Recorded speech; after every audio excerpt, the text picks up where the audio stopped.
Okay guys, so in question number 11 it is given that कि एक parallelogram है जो एक सर्कल को सर्कमस्क्राइब कर रहा है, ये गिवन है और हमें ये प्रूव करना है ये पैरेललोग्राम कोई और नहीं होगा, ये रोम्बस होगा। ठीक है, तो इसका डायग्राम कुछ ऐसा है।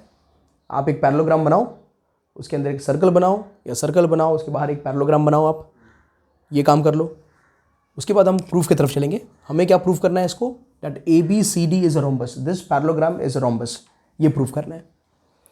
तो सबसे पहले हमने क्या किया, ए से देखो दो टैंजेंट AP और AS, सिमिलरली B से दो tangent BP and BQ, C से भी दो टैंजेंट CR एंड CQ और D से भी दो टैंजेंट DR एंड DS, बराबर है। और हमें एक थ्योरम पता है कि tangent segment from external points are equal, तो उस हिसाब से AP will be equal to AS, AP और AS इक्वल हो जाएंगे और इसको हमने X मान लिया।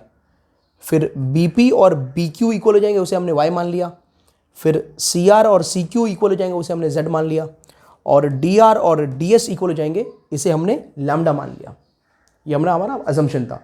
और इसके रीजन क्या आ जाएगा, theorem 2, that is tangent segment from external points are equal, या length of tangent segment from external point are equal।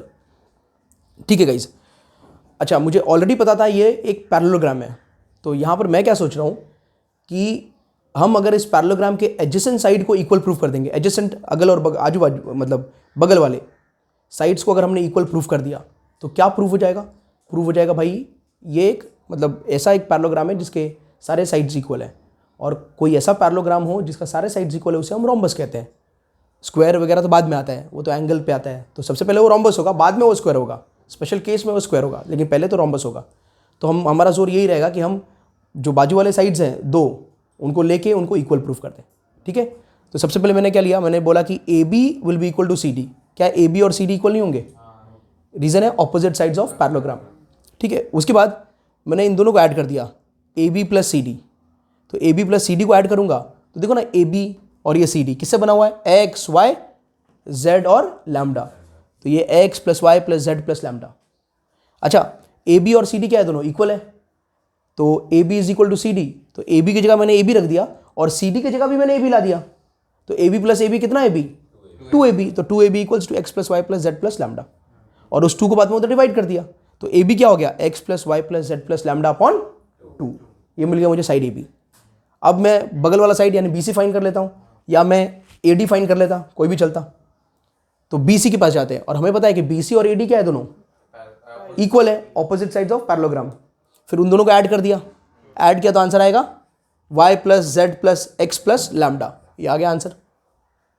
लेकिन BC और AD इक्वल है, तो इसको मैं क्या लिख देता हूँ, AD को भी BC में कन्वर्ट कर देता हूँ, तो BC प्लस BC कितने BC, 2BC, और इसको अरेंज कर दिया तो X plus Y plus Z plus lambda, और 2 जाके उधर डिवाइड हो गया, तो BC भी क्या हो गया, X plus Y plus Z plus lambda. अब ये इसको आप 1 बोलो और इसे आप 2 कहो।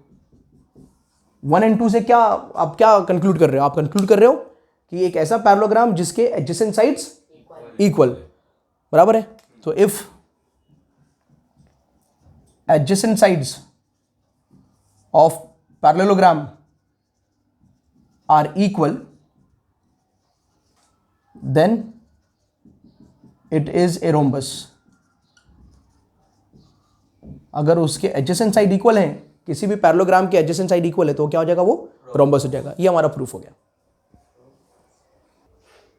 Okay guys, so let us go to question number 12, बराबर। इसमें आपका हेरॉन्स फॉर्मूला बहुत काम आने वाला है, तो इसके लिए थोड़ा रेडी रहना आप लोग। तो यहाँ पर डायग्राम दिया था हमें guys, diagram was given to us, और BC जो है ये 8 प्लस 6 ये 14 है, ये पूरी बात। OD जो है रेडियस है वो 4 दिया था, तो यहीं से हमने कुछ दिमाग लगाया, अगर OQ भी 4 हो जाएगा और OP भी 4 हो जाएगा, because they all are radii of same circle. उसके बाद हमने क्या किया गाइस, उसके बाद हम एक एक ट्राइंगल्स को लिए, जैसे कि OBC या फिर OCB, ये ट्राइंगल। तो ये ट्राइंगल में आप जाओ और इसका एरिया फाइंड करो, तो इसका एरिया क्या होगा, half into base into height. तो हाफ तो हाफ है, बेस क्या है, बेस पूरा BC, और हाइट क्या होगा इसका, OD होगा। तो ये हो गया हाफ इंटू BC 14 और हाइट OD 4। यहाँ सॉल्व करोगे तो OCB का आपको आंसर मिल जाएगा 28 सेंटीमीटर स्क्वायर। ये काम खत्म हो गया। उसके बाद आप दूसरा जाओ ट्राइंगल में जिसका नाम है AOC, ये वाला ट्राइंगल। इस ट्राइंगल में आपका जो बेस है वो पूरा AC है और जो हाइट है आपका वो हाइट OQ है। तो यहाँ पर आप बोलोगे इसका जो एरिया होगा half into base into height, यानी हाफ इंटू AC इंटू एक OQ। AC को AC रहने दिया, OQ जो था वो 4 था, नीचे क्या अपॉन 2, ये 2 से 4 कैंसिल हुआ, तो एरिया ऑफ ट्राइंगल AOC जो है वो AC इंटू 2 हो गया या 2AC हो गया, इतना दिमाग में रखना है। फिर जाना है हमें third part of triangle AO और B में। इसमें बेस ये है और हाइट ये है, ठीक है। तो इसका एरिया क्या होगा, again half into base into height, यानी हाफ इंटू बेस आपका AB है और हाइट जो है वो OP है, बराबर। तो इस हिसाब से यहाँ पर AB/4, ये AB की जगह OP अपना 4 था, radius of the circle, and ये 2, ये 2 से 4 को कट किया तो ये आ गया हमारा area of triangle 2AB, correct है। उसके बाद हम क्या कर रहे हैं, हम पूरा ट्राइंगल का एरिया ले रहे हैं, ये पूरे बड़े ट्राइंगल का एरिया यानी ABC का एरिया। तो ABC में अब कोई पर्टिकुलर हाइट और पर्टिकुलर बेस दिया नहीं है, तो हम हेरोन्स फॉर्मूला को यूज़ कर रहे हैं। तो यहाँ पर एक इक्वेशन है गाइस, यहाँ पर लिखा है मैंने, ये इस पर ध्यान दो कि एरिया ऑफ ट्राइंगल पूरा ABC जो होगा वो होगा एरिया ऑफ ट्राइंगल OCB, ये छोटा वाला part, plus area of triangle OAC और plus area of triangle OAB। तो ये तीनों ट्राइंगल छोटे ट्राइंगल के एरिया मिलाएंगे तो किसके बराबर होगा, पूरे बड़े ट्राइंगल के एरिया के बराबर होगा। अब बड़े ट्राइंगल का एरिया क्या हो सकता है, तो we are finding that by Heron's formula. तो हेरोन्स फॉर्मूला का एरिया का फॉर्मूला क्या है, under root semi perimeter into semi perimeter minus side 1 into semi perimeter minus side 2 into semi perimeter minus side 3। और यहां पर इसका एरिया क्या था 28, ये देखो यहां से आया था, इसका एरिया क्या था 2AC, तो ये 2AC आ गया, और उसका एरिया क्या था यहां से आया था 2AB, यहां पर हमने रिप्लेस कर दिया। अब ये वाला जरा पार्ट पे ध्यान देना आप लोग, ये बड़ा इंपॉर्टेंट पार्ट है, ये हमने यहां से लिया, ठीक है। यहां पर सब्स्टिट्यूट करने से पहले हमने यहां पर थोड़ा काम किया है कि ये पूरे ट्राइंगल का सेमी पेरीमीटर क्या होगा, तो side AB plus side AC plus side BC, ये तीनों साइड का एडिशन होगा semi perimeter divide by 2, perimeter divide by 2 will give you the semi perimeter, बराबर। सेमी पेरीमीटर क्या होता है, पेरीमीटर का आधा। तो AB क्या है, तो AB को, ये जो पूरा AB है गाइस, इतना पार्ट तो देखो वो हमने length of tangent segment from external point को यूज किया, तो अगर ये BD दिया था तो जितना BD होगा उतना ही BP होगा, length of tangent segment from external point. तो अगर ये 8 है तो ये भी 8 होगा, तो ये मिल गया हमको। और वैसे ही अगर ये 6 है, DC 6 या CD 6 है, तो CQ भी 6 होगा, length of tangent segment drawn from external point को इस्तेमाल किया यहाँ पर, ठीक है।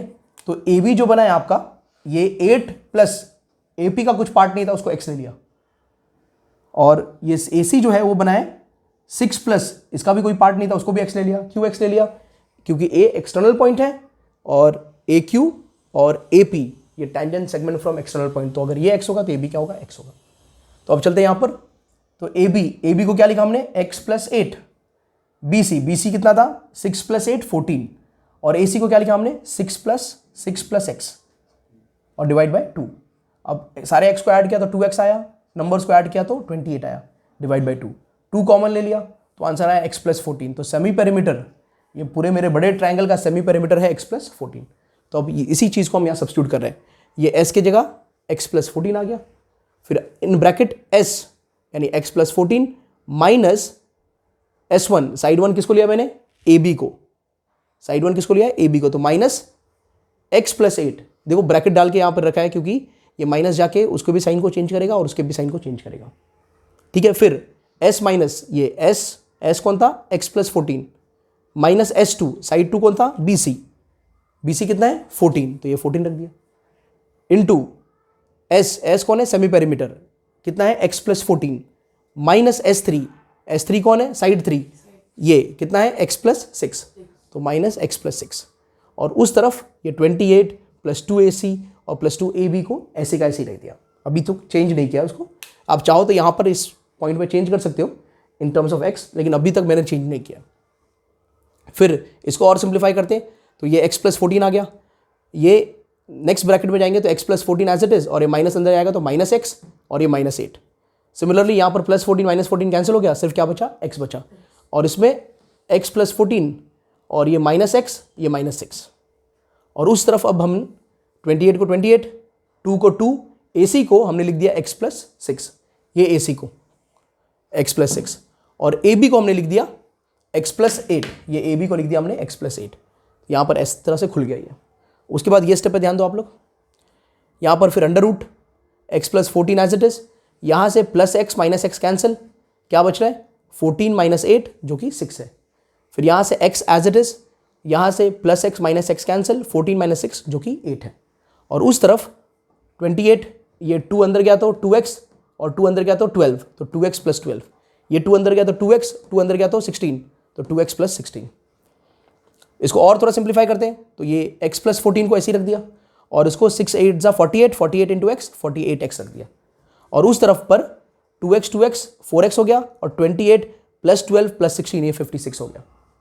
फिर क्या किया गाइज, राइट हैंड साइड से 4 कॉमन ले लिया, तो क्या बचा 14 प्लस एक्स या x प्लस 14, और इस तरफ जो था वैसे का वैसे ही बचा।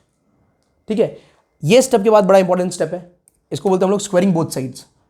स्क्वायरिंग बोथ साइड्स, दोनों ही साइड को स्क्वायर कर दिया, तो यहां पर जब स्क्वायर करेंगे तो पूरा रूट हट जाएगा और अंदर के एलिमेंट जैसे हैं वैसे बाहर आ जाएंगे। तो ये x प्लस 14 और ये 48x हुआ। यहां पर स्क्वायर किया तो 4 का स्क्वायर 16 हो गया, और ये x प्लस मतलब 14 प्लस एक्स को हम x प्लस 14 तो लिख ही सकते हैं, तो उसका होल स्क्वायर हो गया। ठीक है, फिर ये ऐसा खुल गया पूरा, तो ये यहाँ का x प्लस 14 और वहाँ का स्क्वायर, क्योंकि यहाँ पर भी x प्लस 14 x प्लस 14, तो यहाँ का एक सिंगल लीनियर टर्म और वहाँ का स्क्वायर टर्म कैंसिल हो गया, तो यहाँ पर बचा 48x, यहाँ पर बचता है 16 और x प्लस 14 एक बार। ठीक है, अब क्या करते हैं हम लोग, अब ये 16 को 48 से डिवाइड कर देते हैं, या 48 को 16 से डिवाइड कर देते हैं, बराबर है, वो बेटर होगा ना। 48 को 16 से डिवाइड करेंगे तो यहाँ पर बच जाएगा आपका 3x, और वहाँ पर बचा आपका x प्लस 14। अब वो x को इधर लेके आ जाओ, तो ये 2x और उधर बचा 14, तो x हो गया 7। ठीक है गाइस, तो x का वैल्यू मिल गया 7 यानी कि ये AP मिल गया। अब हमें फाइंड क्या करना था, तो हमें फाइंड करना था साइड AB को और साइड AC को। तो आपका AB क्या है, आपका AB जो है वो BP प्लस AP है, यानी कि 8 plus x, and that is 8 plus 7, that will be 13 centimetre. 13 होगा कैसे भाई, 8 plus 7 सब सोए पड़े हो तुम लोग। हाँ 15, और दूसरा ये AQ plus QC equals to 6 plus x, बराबर है मतलब x प्लस 6, ये वाला AQX होगा और ये QC 6 होगा, यानी 7 प्लस 6 कितना हो जाएगा 13 सेंटीमीटर। तो इस तरह से ये ट्रायंगल्स के साइड मिल गए, बराबर है। और सो